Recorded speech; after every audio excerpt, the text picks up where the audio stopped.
Hey, this is Joe Gilder from HomeStudioCorner.com. I've got 2 quick hard drive tips for you today. Now, I know hard drives aren't that exciting, but it's super exciting when you lose everything you've been working on.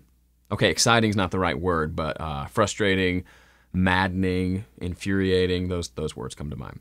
Okay, so 2 quick tips to hopefully prevent that from happening. The first is super obvious, and I almost shouldn't have to say it, but I think I should.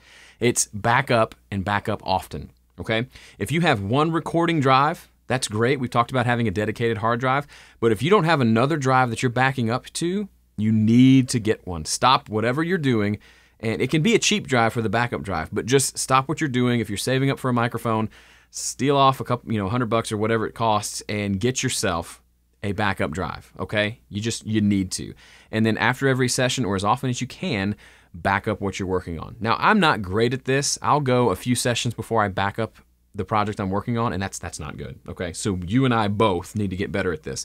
But just take, at the end of the session when you're heading up to go to be done for the day or go to bed for the night or whatever you're doing, just copy that session over to the backup hard drive and just let it copy. If it takes 30 minutes, it won't matter because you're done. You don't need the computer for that at that time, okay?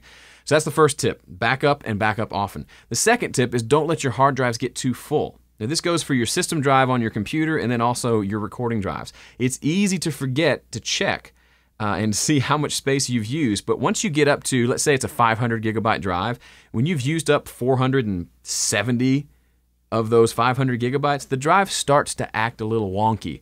And the fuller it gets, the more wonky it acts. So I would say once you've got to about 80% of that hard drive, it's time to go look for another one or clean out the hard drive and delete stuff you don't need. But don't let it get super full because things can start to happen, and inevitably, as soon as you're not prepared for it, that drive will crash and cause you lots of heartache. I don't want you to have lots of heartache. I want you to make lots of great music. So, 2 quick hard drive tips for you. Go forth and apply them.